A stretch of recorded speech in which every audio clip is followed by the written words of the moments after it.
What really happens to a country when it hosts a major global event like a World Cup, an Olympic Games, or a Commonwealth Games? Does the country change? Do the people change? There are lots of things we can see, like new buildings and homes, new sports facilities, and a new feel-good factor. There are lots of facts and figures you can look at. New visitors, improved tourism, improved participation in sport, and big impacts on our economy.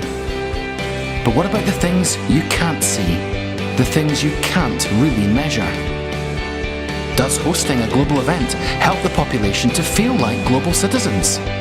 Does having the pinnacle of global excellence in sporting achievement help to inspire the population and raise their aspirations? These are some of the questions we can explore in Scotland in the aftermath of the Glasgow 2014 Commonwealth Games. In this short film, we'll investigate the education programme of a Scottish charity, which ran one of the largest ever Games legacy programmes. We'll see what happens when a legacy programme reaches a generation of young people in hundreds of schools, both at home and abroad.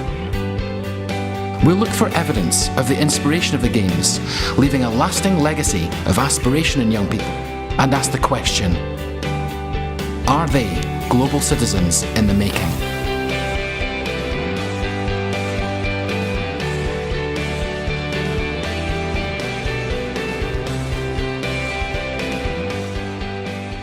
If you could think of one thing that you think is the coolest thing about the Commonwealth Games coming to Scotland? The athletes coming. Yeah, the whole world will focus on Scotland. It means that it can show how good the culture is and how good a country. And how awesome we are. Are you looking forward to meeting people from around the world? That's fantastic!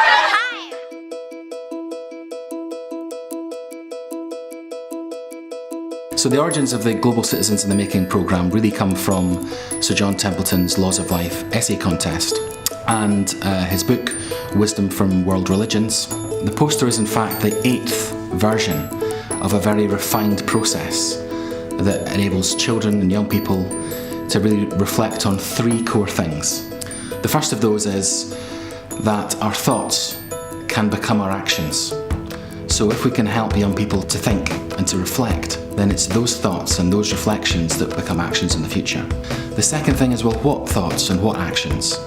And if we're able to signpost and facilitate thought and reflection onto core human values that are embodied in things like the Commonwealth Games and the Olympic Games, the spirit of these things, then we're helping young people to reflect on global values and think about that in the context of their own lives. And I think the third thing is putting that into action. So it's having those thoughts, writing them down, sharing them with others, and ultimately, for global citizens in the making, realising that today an event like an Olympic Games and a Commonwealth Games gives us a chance to connect with our global peers and really think about who we are and who we could become together. I think the programme is fantastic, very inspirational, helps young people to set their own goals, but also to connect them with young people throughout the world and other Commonwealth countries, and to look at the values of the Commonwealth, and that's a really important part of the legacy of the Commonwealth Games. Part of the outcome of sharing those values with young people throughout the Commonwealth is them understanding the lives of young people in other parts of the world, being able to connect globally with young people from so many different countries. I think will leave something very, very important in their lives, and hopefully they'll be able to share and leave something in the lives of young people in many other countries.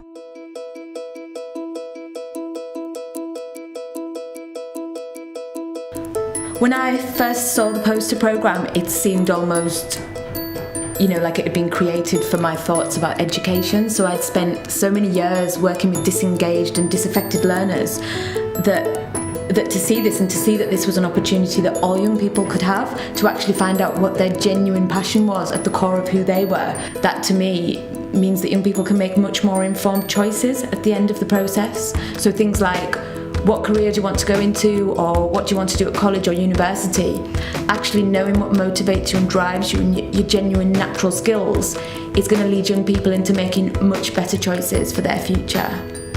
The Commonwealth Games had a massive advantage for us because it was a great topic and it was exciting, and the country was gripped by it. But also I think teachers appreciated that it was a good opportunity for young people to engage with it and succeed without having to be really good at sport if that's not your natural talent, that you're going to go out, and achieve in sporting fields that actually young people could be doing our programme and excelling in terms of reflecting on themselves and creating a really insightful piece of work, but that was still aligned to the Commonwealth Games. So I do know that a lot of teachers appreciated that.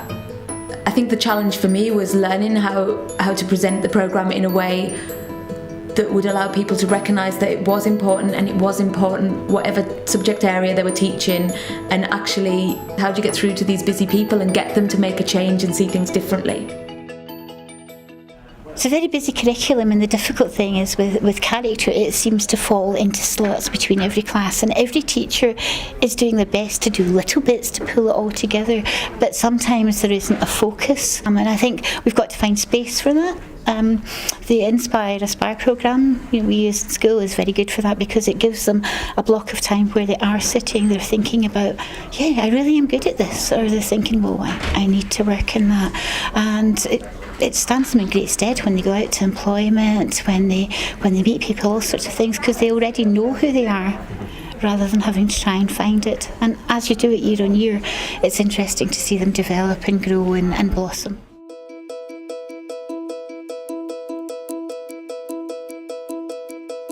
We check our emails daily, every morning, to see how much applications we've had, and then I'll go through them, and then we decide what needs to go in with the posters.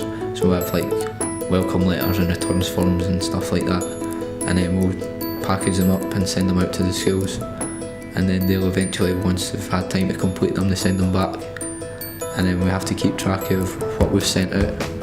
It's good to have responsibilities like that, because you feel like you're really part of that project and you've got big responsibilities, and it's really you've got a lot to deal with. So it's good to have that pressure on your shoulders so you can excel in it. It's important to persevere as well, because it is a stressful environment sometimes, and when it gets closer to the awards event it's quite stressful, but then it's important that you just try and get through the work that you need to do. I think they learn a lot about themselves, as well as doing a poster project. It's good to see them getting their award, because they're getting the recognition for doing an amazing poster, and it's good to see the smile on their face and that, and they're always happy to be there, and they're always keen to get involved again the next year. I was completely overwhelmed actually by being able to look at all of the pupils' work, being able to actually have a conversation with some of the young people, and I think the opportunity for them to think about what it is they want out of life, how they can make a contribution to that, the kinds of values that they stand for, how they live by those values. It's not just about words on the page. You see the impact it's had on them, and also on their families, and you hear from their parents how they've seen their young children perhaps change, and the impact it's actually had in the household. It's just amazing in terms of what the projects can do for these young people.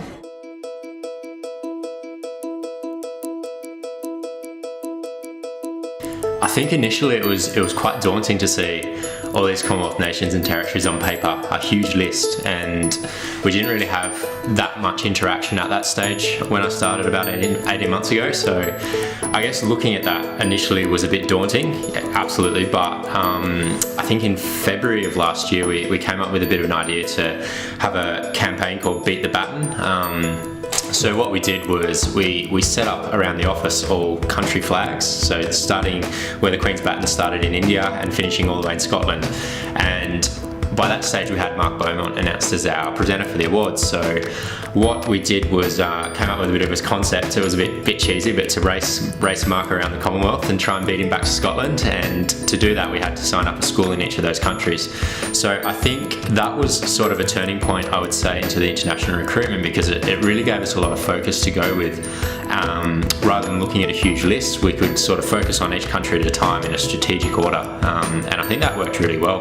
Once you get through to the right teacher who really sees the value in the project, similar to in Scotland and England, Northern Ireland, Wales, once they see the value in the project and see how unique it is as well and what it does, I think once you get that hook there, you've got them, and it's fantastic. Like, it's a totally different experience you get with them as well, I would say, because for them to have, I think, a contact and I guess a friend in another country is quite special for them, I think. So for the likes of a few countries in Africa, I've developed quite a nice ongoing relationship with them, I would say, as a result of this, which is fantastic. You know, we're sitting now with 54 Commonwealth nations and territories, so 47 of those are nations, so we've actually only got 7 nations to go until we hit the full 54, which is just incredible considering some of these places are so remote. So it's quite a good achievement, I think. When I was presenting at a school in Australia and doing some work with them, it really came across then that it was almost exactly the same. The things that were valued, the inspirational figures, like it was Nelson Mandela, Malala, like it's all the same people coming across, even though these young people, you know, they've got totally different curriculums, totally different teachers, and they're, you know, a different way of life, I suppose, than those in Scotland, but it still sort of really came across. I'm most excited about learning more about myself and more about the people around me, and because I want to I want to work in a profession in medicine, I need to learn about myself before I can actually help other people. So by doing this Inspire Aspire program, I'm going to be learning more about myself and who I am as a person and what qualities and what values I have and what I need to work on and how I can actually develop those skills in order to help other people.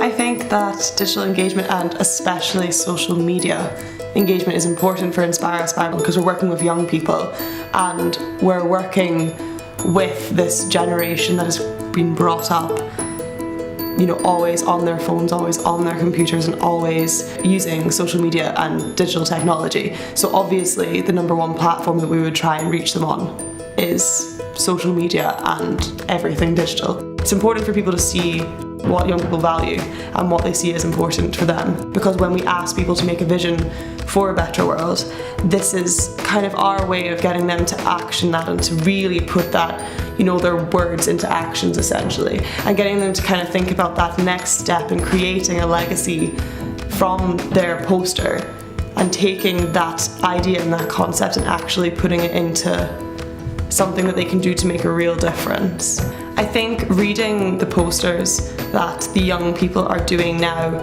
in Scotland and all around the world, it gives me a lot of hope to know that these young people have got really mature and positive views on the world and that they really want, you can tell that people really want to make a change. I think the one key thing that young people would get from the Inspire Aspire posters and from the programme is this hope that they can really make a change if they want to and if they put their mind to it, basically. Well, I think it's a wonderful programme. First and foremost, I think young people have to reflect upon themselves. What kind of people are they? What kind of people would they like to be? And I think reflection is a wonderful tool. The poster programme in particular is absolutely fantastic. Sport is this incredible way to link people together. It really bonds people, and it kind of somehow, it doesn't matter about different language issues or boundaries or cultures. Everyone can get united in the same way, and it's about inspiration, and it's about these incredible sort of values that exist in every country. Character is the stuff that you have that makes you. It's stuff, and it's things like honesty and kindness and bravery. It's all the different facets of your character that come together and make you who you are. I think that really that understanding of different cultures, where we can share ideas with one another, that it really is part of the process of education for our young people. I learnt who really inspired me, because I never had someone to look up to until now. I think it gives the kids an opportunity to actually look at themselves and what they're capable of doing. So, you know, it really gives the kids a good opportunity to actually sit and do a really full project and take the time to actually look at themselves. If we don't know what is inspiring people and pushing them to do that, and if we aren't helping them figure out what they need to do that, then how are we going to expect any change? I'm learning so much about my kids that I thought I knew and I don't. They're surprising me with how mature and how deep they can go with their understanding. I can be more honest with people now that I've showed what I want to be when I grow up. We think we have all the time in the world, so a vision for a better future can seem really out of reach. The only way to get over this is to keep writing draft upon draft until what you write covers what you want to say and reflects your character regardless of your mood. The chance to examine their values is something that's going to give them skills for life. Yeah, I want to be someone who people can look up to me. I also want to be a better role model to the younger kids. We are interconnected, we are global. We need to allow young people to explore that, to think about it and prepare them gradually for the bigger part that they have to play in the world. The Inspire Aspire programme works because it's simple. It's because it allows young people to find their voice. I thought about how maybe in my future I can build a career out of trying to get a better world for everybody. A fantastic programme. All the youngsters in the school will benefit from it, and that's what it's about.